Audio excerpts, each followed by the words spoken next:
Hello everyone and welcome.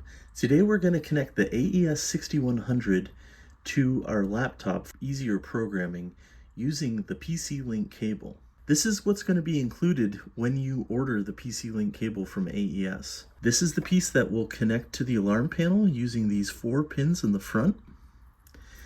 There's a phone cable which will connect these 2 pieces. And then there's the USB stick which will have a copy of the DLS5 software on it. If you do not have a serial port on your laptop, you will also need a serial to USB cable, which can be purchased anywhere. On the PC Link cable, there's a slot for 4 pins. On the board, there are 5 pins.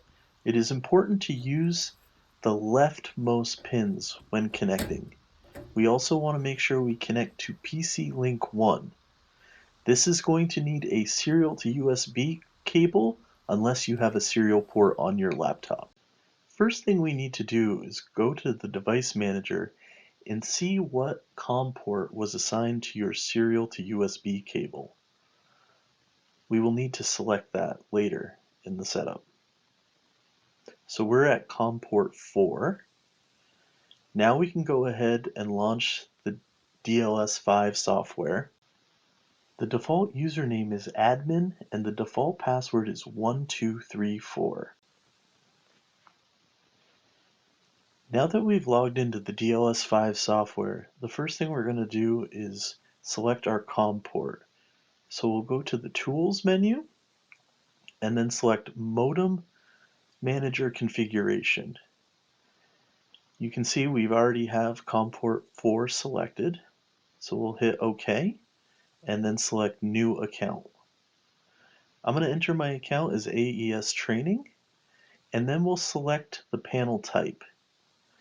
The panel type is going to be HS2064E version 1.3.